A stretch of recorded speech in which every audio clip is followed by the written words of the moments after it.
Agora, pois, nós, ó rei, se estás de acordo, emite o decreto e assina o edital, a fim que o mesmo nunca seja mudado, conforme a lei dos medos e persas, que uma vez sancionada não se pode revogar jamais. Então, diante do parecer daqueles conselheiros, o rei Dário deferiu e assinou o decreto. Assim que Daniel soube que esse decreto do rei havia sido proclamado, foi para casa, para o seu quarto, no andar de cima, onde as janelas davam para Jerusalém, e ali orou, como costumava fazer cotidianamente, 3 vezes ao dia. Ajoelhou-se, rogou e deu graças diante de Deus. Então aqueles homens se juntaram para investigar, e descobriram Daniel orando e suplicando a ajuda de Deus. E mais que depressa foram falar com o rei acerca do cumprimento do decreto real e argumentaram: tu publicaste uma resolução real ordenando que nesses 30 dias toda pessoa que manifestasse o pedido a qualquer Deus, e olhe de novo, Deus com letra minúscula, ou qualquer ser humano exceto a ti, o rei, fosse atirado sumariamente à cova dos leões. Ao que o rei replicou: sim, esse decreto está em pleno vigor, de acordo com a lei dos medos e persas, e não se pode revogar. Então, eles aproveitaram para fazer a seguinte comunicação ao rei: ora, pois, Daniel, um daqueles exilados de Judá, não tem feito caso de ti, nem das tuas ordens, e do decreto que assinaste, muito ao contrário. Faz as suas orações todos os dias, 3 vezes por dia. Amém? Senhor, a tua palavra foi lida, e doravante eu quero que o Senhor venha me usar apenas e tão somente como instrumento na tua presença, porque a argumentação dessa palavra o Senhor vai trazer à minha mente, eu vou falar, vai servir para mim e para todas as pessoas que estão me assistindo e me ouvindo neste momento. Que no poder dessa palavra todas as maldições serão quebradas, todas as obras malignas serão dispersas, nós seremos abençoados pelo poder da tua palavra, Senhor. Eu quero que nessa noite venha falar conosco de uma forma especial, para que ao sairmos daqui, saímos abençoados. Aqueles que me assistirem no programa Pensando Bem, ou me assistirem no YouTube, esse culto gravado, recebam o impacto do teu poder e da tua palavra, através do nome poderoso do Senhor Jesus. Amém? Por gentileza, se assente, assentando-se, eu queria que você aplaudisse e glorificasse o nome do Senhor, dando a Ele toda a honra, toda a glória, todo o louvor e toda a adoração. Irmãos, nesse mundo a gente encontra todo tipo de pessoa, viu? Todo tipo de pessoa. Na maioria das vezes, as pessoas idôneas e pessoas boas, elas sofrem muito com o seguinte quesito: muitas vezes a gente confia demais em outras pessoas, porque a pessoa de boa índole, uma pessoa de uma educação ilibada, uma pessoa bem criada, né? Uma pessoa que foi criada dentro dos termos de uma casa ordenada, tudo que ela faz para o lado do bem, ela não faz as coisas para o lado do mal, né? Os filhos que foram educados pelos seus pais, pelas suas mães, fazem as coisas bem feitas. Lógico, todo mundo erra, tem pecado, tem falha, mas assim, numa visão ampla, as coisas são mais ou menos bem feitas, né? Então a gente aprendeu a não mentir, exceto quando teu pai atendia o telefone e falava assim: fala que o pai não está, né? Mas daí é o próprio pai com a própria mãe que está interferindo no caráter do filho, porque todos os desvios morais e éticos que os filhos têm partem dos pais, né? Que em uma dessas pregações passadas eu fiz uma conta aqui, e contra a matemática não tem muita argumentação, né? O tanto que a gente dorme, o tanto que a gente descansa, o tanto que a gente estuda e o tanto que a gente fica em casa. As crianças passam mais tempo com o pai ou com a mãe do que com qualquer outra pessoa. Então, se você é mentiroso, teus filhos vão crescer mentirosos. Se você fala a verdade, teu filho vai acostumar a falar a verdade. Se você tem um perfil de gostar de coisa certa, teus filhos vão crescer gostando de coisas certas. E tudo isso vai fazer uma sociedade.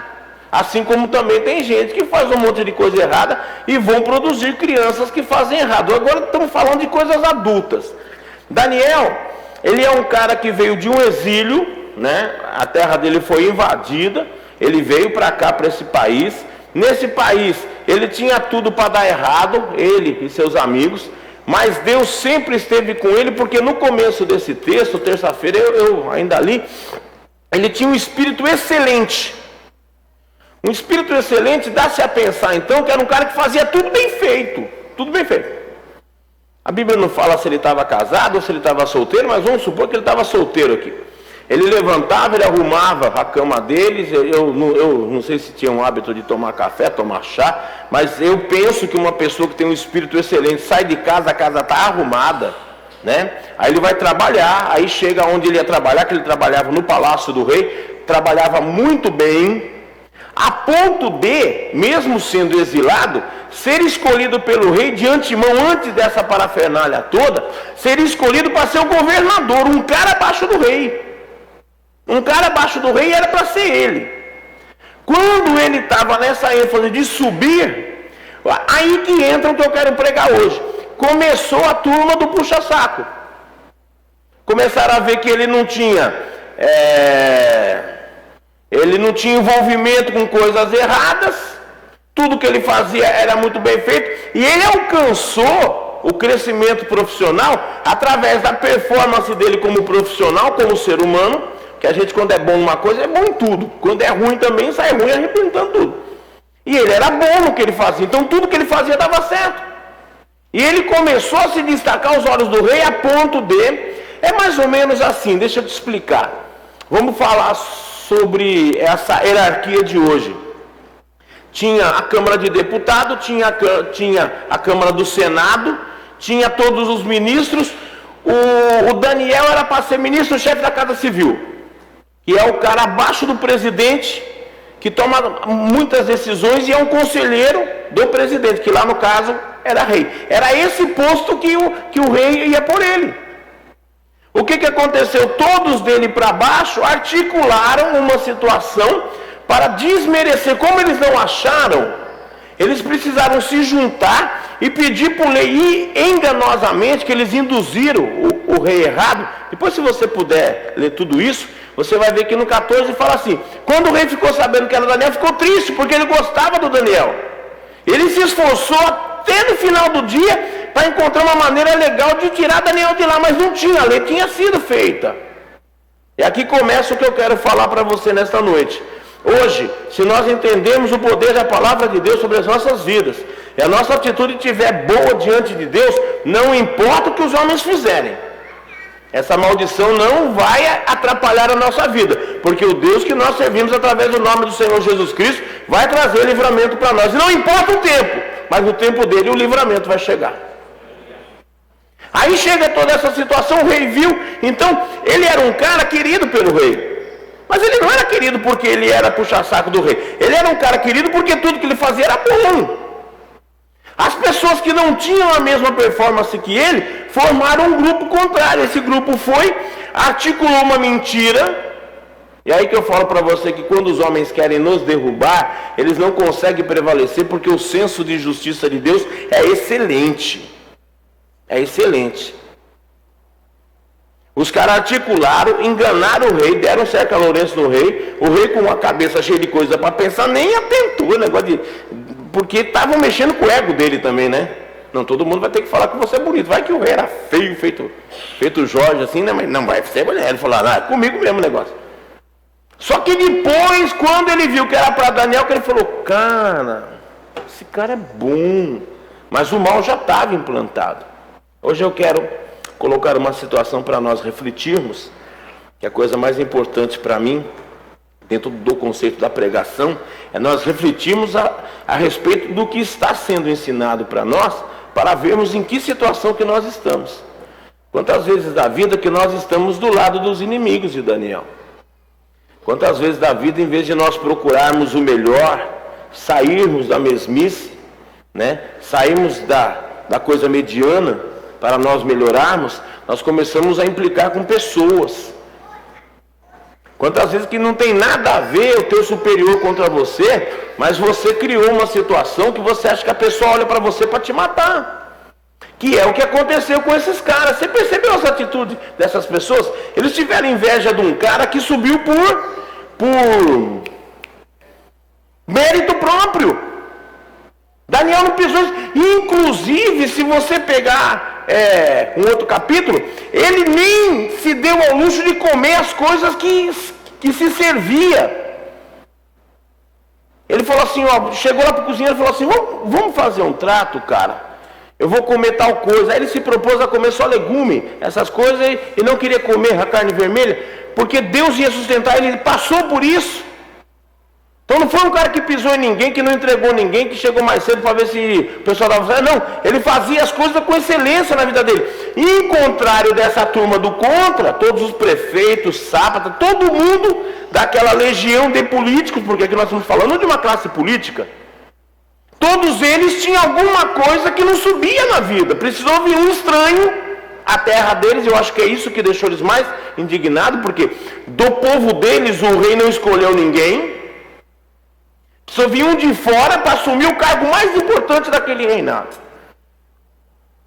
O questionamento que eu quero levantar em poucos minutos, que eu vou pregar 20 minutos, é o seguinte: nós estamos fazendo o melhor para nós alcançarmos o melhor que nós queremos?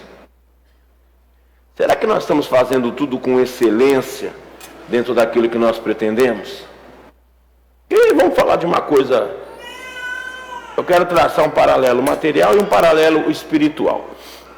Num paralelo material, quando a gente quer coisas, a gente precisa ter dinheiro. E para ter dinheiro, a gente precisa trabalhar. Ponto. Dentro daquilo que você se propôs a trabalhar, o que você está trabalhando, como que está a performance profissional? Está fazendo o melhor que pode? Está trabalhando com amor, né? Fazendo as coisas com afinco, interessado na empresa, ver se a empresa está prosperando, economizando papel, economizando água, ajudando a tua própria vida dentro dos teus horários, né? Porque você ganha para entrar às 7 você já tem que estar produzindo, né? Não é bater o cartão 5 para 7, depois passa no vestiário, né?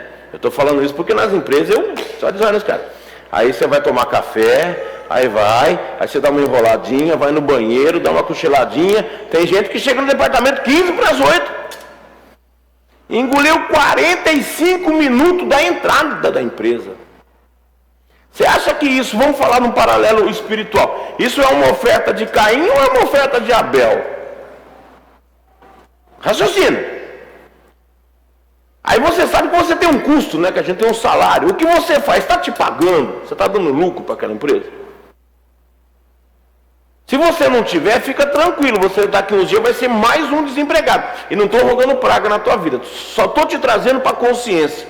Porque quando a gente está no meio de uma multidão incrédula, quando a gente está no meio de pessoas ruins, você pode até ser bom, mas você vai se perder de tanto ouvir coisa ruim. Por que Daniel não estava no meio desse povo e era um cara separado? Porque tudo que ele fazia era excelente.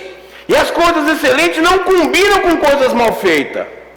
Então ele não andava no meio do povão. E mais uma vez, trago à tua memória a história das multidões, né? Não, todo mundo falou, a voz do povo é a voz de Deus. Mentira! Deus tem voz própria, não precisa de ninguém falar por ele. Aliás, quero te lembrar que quanto mais lê a Bíblia, mais vai ouvir a voz de Deus falar com você. E Daniel não se misturou. Porque tudo que aquele povo fazia não tinha excelência no que eles faziam. E esse povo... Então hoje, como é que nós estamos? Né? Como é que nós estamos no casamento? Está fazendo tudo perfeito? Está fazendo o teu papel bem feito? Ninguém mandou você casar, velho. Casou, assuma a responsa. Ninguém mandou pôr filho no mundo, depois assume a tua responsa. Está sendo exemplo para o teu filho? Hã? Ah, pastor, estou com dificuldade. Faz uma análise crítica do que está acontecendo. Vê se todos os exemplos estão bons dentro da tua casa. Porque existe um espírito maligno que apega na cabeça das pessoas para a pessoa começar a fazer tudo pela metade. Em vez de procurar melhorar, porque se esse povo que se rebelou contra Daniel e contra os outros três, contra Sadraque, Mesaque e Abednego, fizesse o bem, nenhum de fora tinha lugar naquele reinado.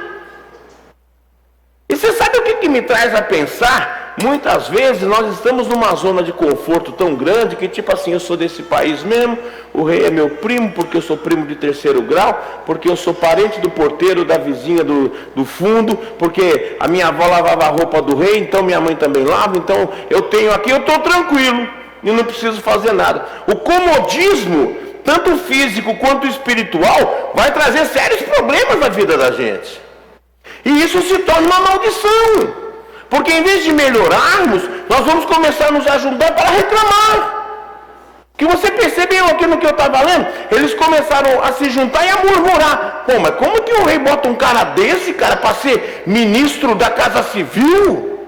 Com todos nós aqui, com a nossa linhagem real. O meu pai foi engraxate do bisavô dele, rapaz. E a minha família está nesse país, você viu? Mas não está fazendo nada para melhorar. Então eles juntaram na murmuração. Vamos trazer nossa memória curta de domingo passado para cá, que amanhã termina a semana. Nessa semana, nós tivemos o perfil de Daniel ou tivemos o perfil dos inimigos de Daniel? Porque um perfil nós tivemos na vida. Não se esqueça, a gente nunca passa no stand-by, não passa, isso não tem. Você tem opiniões, você tem pensamentos, você tem atitudes. Temos muitos erros, mas os erros, quando são feitos, eles são pedido perdão e o sangue do Cordeiro nos perdoa. Agora, e quando a mente está cauterizada? E está errado, está vendo que está errado e não sai do errado. Aí fica lá, não, porque o Daniel, onde já se viu, mano? O cara vai tomar nosso lugar. Esse cara vai fritar, mano. Olha o medo que um cara bom assumisse, porque quem não prestava ia rodar. E às vezes a gente perde emprego porque o supervisor é bom e a gente é ruim. E o cara tem um perfil de coisa certa, a gente tem um perfil de coisa errada. Aí quando a empresa começa a entrar na fase do facão, é o primeiro pescoção que está na lâmina. Vai embora. Aí você vai conversar com o cara, ele não tem defeito, ele nunca chegou, bateu o cartão 7 horas e chegar no setor 15 para as 8, né? Então tem que sair 5h20, quando é 20 para 5, o peão já está com a mão lavada, com a mãozinha dentro do bolso, e na porta do vestiário, quando dá, já está lá. Essas são as coisas que as pessoas fazem com a mente cauterizada, sem ver que toda ação gera uma reação. E quando a reação ruim vem, a pessoa não sabe falar, puxa, fui eu que errei, Senhor me perdoa. Se não pedir perdão, meu irmão, o pecado fica marcado na tua vida e vai trazer a morte espiritual sobre você. Porque a morte física e a morte espiritual, se elas estiverem conjuminadas no mal, dá inferno. Nós podemos até morrer espiritualmente, mas se estivermos vivos fisicamente e recobrarmos a nossa mente, aquele primeiro amor, a fazer as coisas excelentes, o sangue do Cordeiro nos perdoa. E quando nós não temos condições de pedir perdão, porque o que achamos que estamos fazendo está certo. Esses caras tinham certeza que eles estavam certos. Porque Daniel não pode assumir esse cargo, nós vamos fritar esse cara. Vamos! Então tudo bem. Sabe o que aconteceu com eles? Foram todos jogados na cova dos leões, alguns deles morriam antes de cair no chão, porque os leões pulavam e devoravam eles. Sabe por quê? O cheiro deles era de carne. E leão adora carne, irmãozinho. Você já viu um leão comendo? Em alguma reportagem? Irmãos, é cada pedação de carne que a gente fica com água na boca. Falou, ô Jesus, isso assado na minha churrasqueira fazia um arrebento. E o bichão... Agora, por que Daniel foi jogado na mesma cova e não morreu? Será que neste mundo nós não estamos em uma cova de leões? E às vezes estamos sendo mortos pelo mundo e outros não estão sendo mortos pelo mundo? Será que a vida ou a morte na cova é referente a quê? A tudo que nós fizemos fora da cova. E muitas vezes estamos fazendo coisas muito erradas. Vamos falar das coisas espirituais, né? Falei um pouco de material. Vamos fazer das coisas espirituais. Estamos orando com amor todo dia? Estamos conversando com Deus durante o dia? Ou estamos naquela religiosidade de acordar pela manhã, dobrar o joelho? Vou orar, né? Senão você já viu. Irmãos, ferrou. Esquece. Pode sair chutando cachorro, porque teu dia vai estar na boca do inferno. Porque o que chega para Deus não é a oração do joelho. O que chega para Deus é uma boa intenção. E quando você vai ajoelhar, você vai orar sentado, você vai orar no banho de manhã, você vai orar no carro sentado, você fala assim: Senhor, muito obrigado por me ouvir nesse dia. Tão feliz de ter dormido bem, o Senhor me abençoou. Esse dia vai ser um dia de vitória, vai ser um dia de bênção. Tua graça e teu poder vai estar sobre a minha vida, Senhor. Vai na minha frente nos meus negócios. Aonde eu estiver pisando, a tua palavra se cumpra. Que eu tenha herança do teu poder sobre a minha vida. E nisso você vai. E daí você não cansa de orar. E você começa a orar 10 minutos, 15 minutos, 20 minutos. E quanto mais você ora, mais a tua mente lembra de coisas. Aí você pede, você agradece, você é fiel a Deus. Durante aquele dia você vai ter vida ou vai ter morte? Eu te garanto, vai ter vida, porque o anjo do Senhor vai estar acampado perto de você, e aonde o anjo acampa, some o cheiro da carne e fica o cheiro do espírito, e Leão não está muito acostumado a comer espírito, porque daí ele não entende mais nada, ele vê um negócio estranho lá, mas ele cheira, porque você sabe que eles não conseguem, né, distinguir homem, mulher, é cheiro. O nariz deles é 300 vezes melhor que o nosso. E quando Daniel cai naquele lugar, por uma injustiça, porque os inimigos trançaram as coisas contra ele, ele passa a noite inteira. E daí de manhã o rei vai lá, fala: Daniel, teu rei te livrou. Ele falou: sim, rei, o meu Deus me livrou da boca dos leões. Sabe o que aconteceu? Todo mundo que assou contra ele caiu na cova e morreu. Agora a pergunta que eu quero fazer para nós raciocinarmos um pouquinho, está dando 22 minutos de mensagem, é o seguinte: estamos morrendo ou estamos vivendo? Nessa noite, se você estiver numa depressão de morrer, eu quero orar pela tua vida e que esses espíritos malignos de murmuração, de inveja, de olho gordo, de reparar nas coisas dos outros, saia da nossa vida e nós começamos a dar lugar ao Espírito Santo de Deus, porque onde o Espírito Santo de Deus está tem vida, e Ele garante que a vida é com abundância. Pode ser assim?